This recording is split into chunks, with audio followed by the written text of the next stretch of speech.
this episode or vlog or whatever the hell, hit that like, subscribe, and share the content if you guys are liking it. Appreciate you. So yeah, what we're doing is we're going south of the cities here to do a structural welding job, some columns and some beams. Not really sure what happened in the process of them erecting the steel, but gotta go out, weld it out, and put in some stiffener plates and shit like that. So shouldn't be too bad. Headed to the welding supply store right now to get some gloves for winter welding, because I burnt my last 3 pairs up this week. Was out on a pipe job all week, so but yeah, when we get there, we'll kind of do a walk around of the job site, see what's shaking with it, and go from there. Got to the job, they had to cut some stuff apart that I was out here last doing. Their prints were on, so we're gonna have to re-weld some stuff I've already re-welded. But I'm gonna kind of do a walk around of what I've done so far. There's not really a good spot to clamp stuff, and there's a lot of movement on this job site, so I don't want my camera getting broken or in the way of someone, so I'll kind of walk through what I've been doing as I get done and waiting on the next step for these guys to get some shit out of the way. So come on.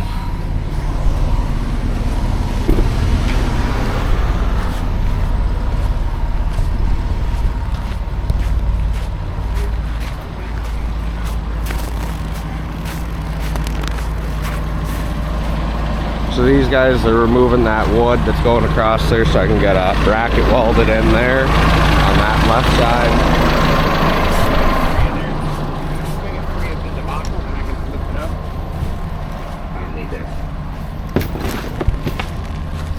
And then we had to do some welds here on these leveling plates for these columns. I just plug welded the holes down underneath. Not the best, and then it's got tacks on the bottom, and there's 3 of those just so they can hold elevation here.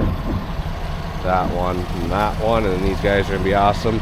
There's a bracket on the edge of that wood beam you can't see, but yeah, it'll be good. So once I get that welded in, I'll kind of take a video of that, and then we'll keep rocking. All right, what's up, guys? So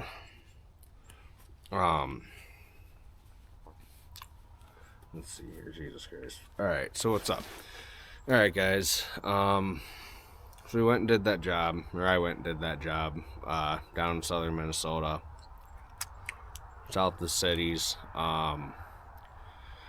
There was a lot of stuff going on with the job site. There was a lot of foot traffic. I really just didn't want my camera getting broken.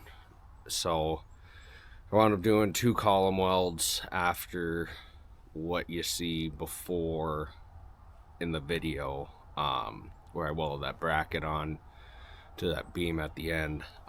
Anyway, I wound up doing 2 column welds. I previously welded that the framers that I installed, they just installed them wrong at the get, called me out, I welded them out. They had to move them like 8 inches over or something, so they moved those, cut them loose, moved them. I went out, welded them out. So I really want to get a video put out to you guys, so I think what I'm going to do is I'm going to combine this here with what I did. I don't know, we'll see. Maybe I'll try to do 2 videos. I'm not really sure, but I figured I'd do a little rig tour. Now I run a tub setup. Tell you a little bit about the truck. First off, it's a 2014 1-ton Chevy, 6.0 gas, regular cab long box dually. My old weld rig was an 01 Chevy 3/4 ton crew cab short box. I ran a tub setup for that. I'll upload a picture of it for like 2 years. and then the bed got really fucked up, so I did a flatbed on it and then had a mini crane. Shortly after I did the flatbed and the crane on that truck, it fucking blew up. You know, it was an '01 high, unknown miles, really. Its name was Leaky Gus. And yeah, I mean, it made a lot of money with it, and it blew up, and so I wound up selling it after I bought my dually, so I could keep making money. And I mean, the setup for that, I mean, it had no back seats. The back seats were like a full toolbox. I had all my tools. I had toolbox back there. It was a good setup. I liked it. It wasn't the best. Even this setup I have, the skid I have, it's not the best. There's way better setups out there. The way this one is, I do all right with it. It can be better, to be honest. I really want to redo my whole skid this summer, so that's probably what I will wind up doing, is redoing it. But a little bit to dive in, on the truck, like I said, it's 2014 1-ton regular cab long box, 6.0 gas. I do live in Minnesota. It gets cold up here. I've had diesels in the past. Just not a fan at this point. I like my stuff starting in the morning. It's got a fully built trans in it. I rebuilt the trans this last summer. The transmission went on it, and that's a 6L90, and now it's a fully built 6L90. So I was going to upgrade recently, and then I just decided not to, and just to keep what I have. She is a little dirty. I did wash it earlier this week, but then I got snow and salt and all that other shit that comes with living in Minnesota. I was going to wash it today, but we're supposed to get like anywhere from 6 to 8 inches tomorrow morning, so I'll kind of do a walkthrough on that, and yeah. So this is my truck. Nothing special. It's pretty dirty. Don't have any fancy wheels on it or nothing. So the skid setup, it's on 6x6 tube, running up, and then in between for runners, I got a 2-inch Schedule 80. I do use 2 pack outs, and then I have a Cobalt mini game box. My ladder fits to the left, and then I got my torch reel with 100 foot of torch hose on it. I've had that torch hose for probably 2 years, 3 years, 2.5, 3 years. And if you buy a good torch hose, you will never have to buy another one. You don't have to cover it up. It's not weather cracked, nothing. I use it on a regular basis. And then my oxygen tank right there, it's mounted there at a 45 or less than a 45. Run a Bobcat 260. It's a 2021, I want to say. It's got like 500 or 800 hours on it. No, how many hours I got? Might have less. 300 hours on it. I think I'm gonna upgrade to a Trailblazer next. But yeah, I carry 2 pack outs with me. Got my little Hoosier pole, or whatever the fuck you call it, here for my leads. That was just made really quick. Everything on this skid was made very, very quickly because I was swapping out from my flatbed to this when I bought it, and I needed to go make money, so I didn't have the time or luxury to make a new skid. It was just more or less just retrofit my old skid that I had before I flatbedded my old weld rig to fit this. And it was done really quickly. I didn't have a pack rat, so for the longest time I didn't have a pack rat. I had a big weather guard toolbox that sat in front of the welding machine, or it went like leads, and then weather guard toolbox, and then my welding machine. And then my tanks actually slid in here and here, and I didn't like that. It wasn't really set up good. I picked up this rat pack for like $200. It was missing a button, but basically I got most of all the stuff I need in here. That's the mailman. Rough amount of hand tools. I gotta clean it.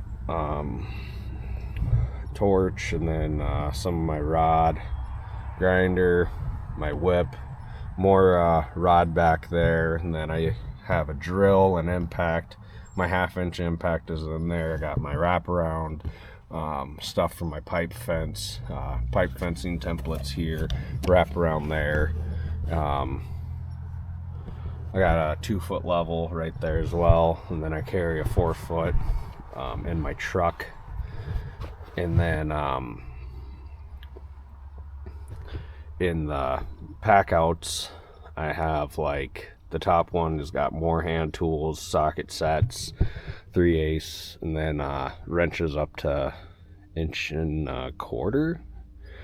And then you know, you gotta have a first aid kit here. These I need to find a new spot for, but whatever.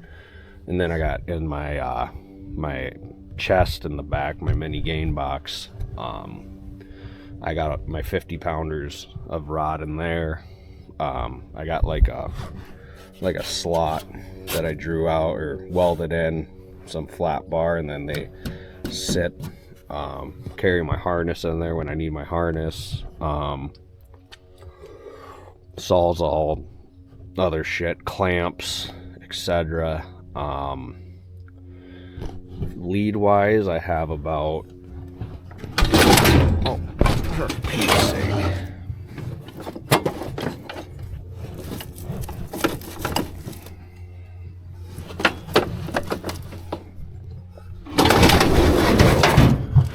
What the hell is it hitting? Oh, it's hitting my wire wheel.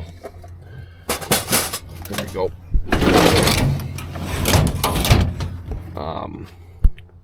When I redo my skid, this pack rat's gonna sit down low. Everything's gonna kind of sit lower.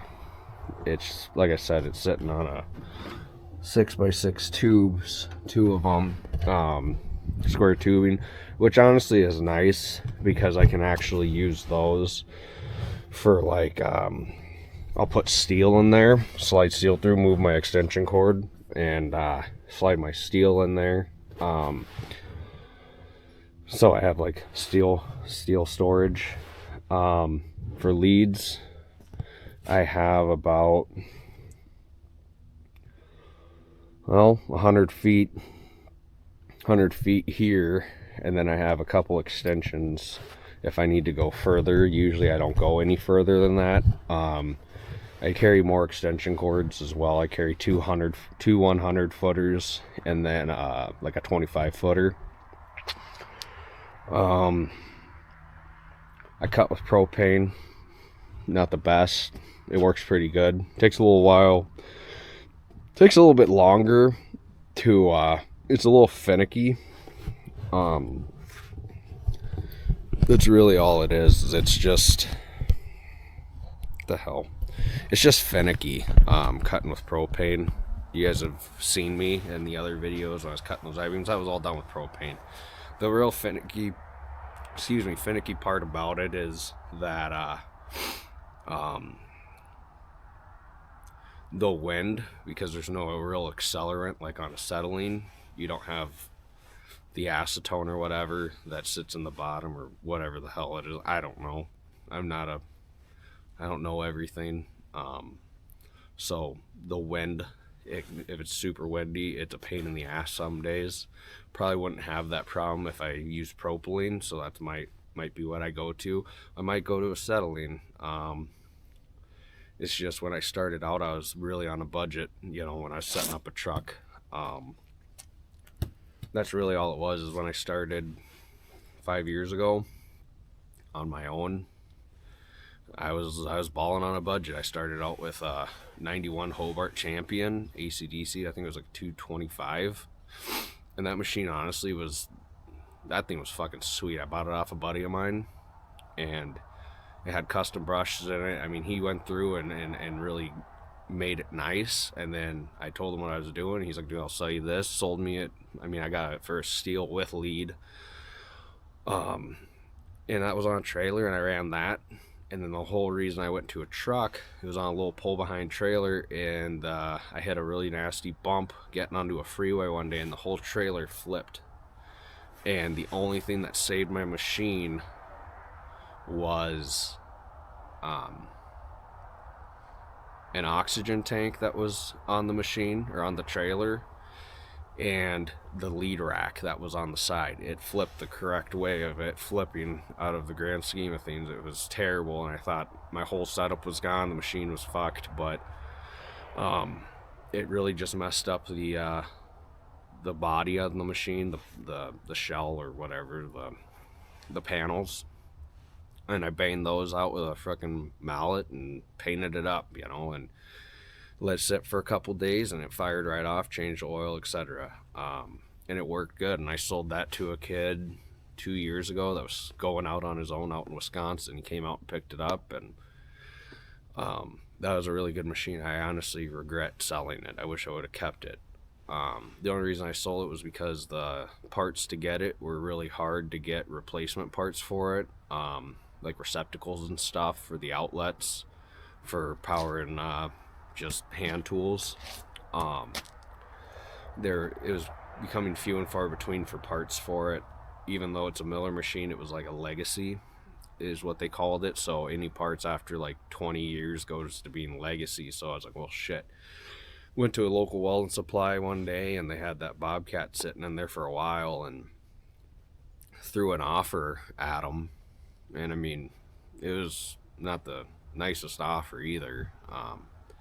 And because the machine's been sitting so long, they took it, you know, and took that home and threw it on. And honestly, the Bobcat, I really like the Bobcat. People throw shade on them for general repairs and what I'm doing. You know, I'm not doing fucking mainline pipe or pipe welding jobs. So, you know, it's a good machine. It really is. It does everything I need to do.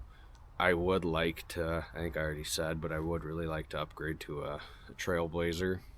So I'm going to start looking at upgrading my Bobcat to a Trailblazer, just for the fact of a remote and working far away sucks, and then having to run back and adjust settings, this, that, the other. It'd be nice to have a remote.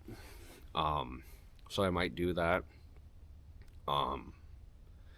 But yeah, I mean, this is a little, I'm not going to get into what sits in my pack outs and what is all in my gain box, but that's the gist of this. I just kind of wanted to put a video out for you guys.